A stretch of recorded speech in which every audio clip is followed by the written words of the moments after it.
everyone, welcome back to my channel and today we will discuss about the next chapter or the next very important topic that is on consumer equilibrium। अब हम लोग आज यहाँ पे पढ़ने वाले हैं कंज्यूमर इक्विलिब्रियम के बारे में, कैसे हमारी यूटिलिटी एनालिसिस होता है, कैसे total utility, marginal utility in सबको डिफाइन करते हैं। तो ये बहुत एक इम्पॉर्टेंट टॉपिक होता है माइक्रो का, उसके बाद ही आप सारी चीज़ों को रिलेट कर पाते हो हमने जो भी चीज़ें पहले पढ़ी हैं या इन फ्यूचर पढ़ने वाले हैं। So without wasting time let's move into the video and अगर सब्सक्राइब नहीं किया है तो इस चैनल को जरूर सब्सक्राइब करना। तो अब इस चैप्टर को आगे बढ़ने से पहले हमें ये समझना पड़ेगा कि कंज्यूमर होता क्या है, क्योंकि कंज्यूमर एक ऐसा टर्म है जो बार बार आपके जब भी आप इस सब्जेक्ट को पढ़ने वाले हो, जब भी इन टॉपिक को पढ़ने वाले हो तो उसी के बारे में बात करी जाएगी। तो कंज्यूमर होता क्या है? कंज्यूमर आप हैं, कंज्यूमर मैं हूँ।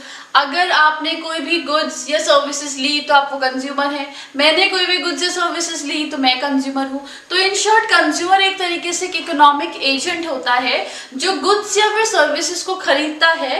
खरीदने के लिए क्या करेगा, वो बाजार में जाएगा और वहां से वो चीज लेके आ जाएगा। खरीद के क्या करने वाला है? खरीद के वो एक्चुअल में अपने वांट्स को सेटिस्फाई करने की कोशिश करेगा। तो कंज्यूमर के बारे में जब हमें पता चल गया कि कंज्यूमर होता क्या है, तो हम लोगों को ये भी देखना पड़ेगा कि एक्चुअल में जब हम वांट्स को सेटिस्फाई कर रहे होते तो हम उनको किस यूनिट में मेजर करते हैं। जैसे कि जब हम लोग मिल्क लेने जाते हैं तो हम उसको लीटर में मेजर करते हैं। अगर मैं कोई भी चीज़ को लेने जाती हूँ, कोई वेजिटेबल्स या किसी भी चीज़ को, तो मैं उसको किलोग्राम्स में मेजर करती हूँ। सेम उसी तरीके से हमारे सेटिस्फेक्शन को मेजर किया जाता है। अब वो मेजर किस टर्म्स में होगा हम लोग यहाँ पर एक बार डिटेल में डिस्कस कर लेते हैं। तो जब भी हम लोग कंज्यूमर के सेटिस्फेक्शन के बारे में बात कर रहे होते हैं तो बात करते हैं हमारी उसकी यूटिलिटी के बारे में। तो कंज्यूमर बिहेवियर हमेशा दो तरीके की चीज़ों से एनालाइज किया जाता है।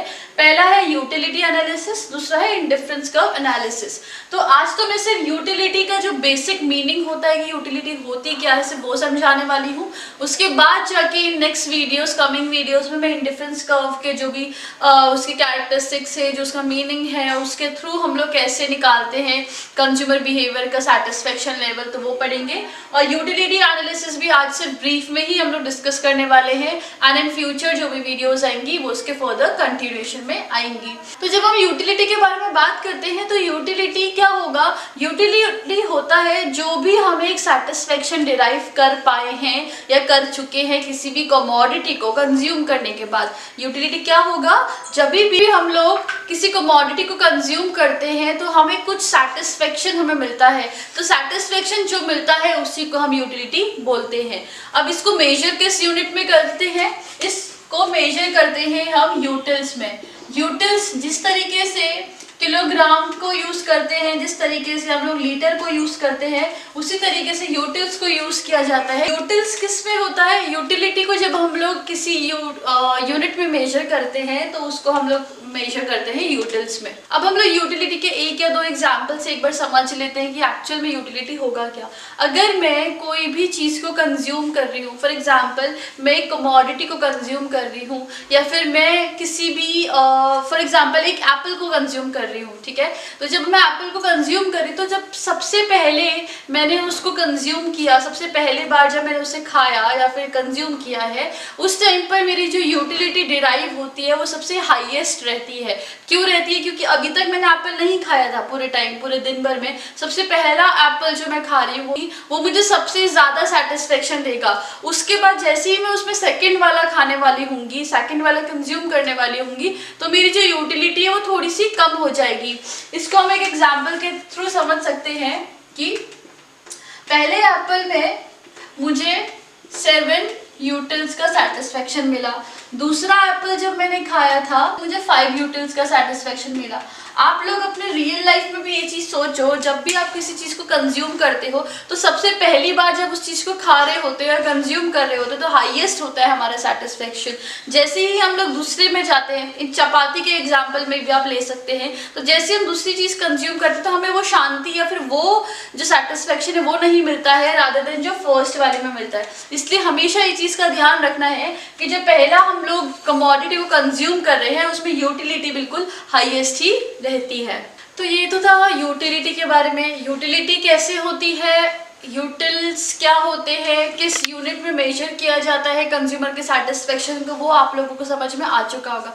अभी बिल्कुल ब्रीफ में ये समझ लेते हैं कि जो यूटिलिटी एनालिसिस होती है वो हम लोग नंबरिंग के थ्रू भी कर सकते हैं, बता सकते हैं कि 1 यूनिट, 2 यूनिट्स, 3 यूनिट्स हम लोगों ने कंज्यूम करी तो उस अकॉर्डिंगली मुझे सेटिस्फेक्शन मिला था। लेकिन इंडिफरेंस कर्व के टाइम पर हम लोग इसको नॉर्मली नंबर्स में नहीं कन्वर्ट कर सकते या नंबर्स में आप लोगों को नहीं बता सकते। इसीलिए इसमें या तो ये होता है कि हमें बहुत अच्छी लग रही है कोई चीज़ या हमें थोड़ी सी कम अच्छी लग रही है, इसमें हम लोग रैंकिंग देते हैं, मतलब रैंकिंग इन द सेंस कि हाँ वो बहुत ज़्यादा अच्छी है और दूसरी वाली चीज़ हमारे लिए थोड़ी सी कम अच्छी है। तो ये तो है हमारा इंडिफरेंस कर्व एनालिसिस। मैं इस वीडियो में ज़्यादा डिटेल में डिस्कस नहीं करने वाली क्योंकि इन फ्यूचर भी हम लोग इसको डिटेल में डिस्कस करेंगे। तो आज के लिए आई गेस इतना ही हम लोग कवर करेंगे कि कंज्यूमर बिहेवियर होता क्या है, कंज्यूमर क्या होता है, यूटिलिटी क्या होती है, यूटिल्स क्या होते हैं। अब मैं नेक्स्ट वीडियो में लेके आऊंगी टोटल यूटिलिटी और मार्जिनल यूटिलिटी के बारे में एंड इन फ्यूचर उसके टॉपिक्स को डिस्कस करेंगे।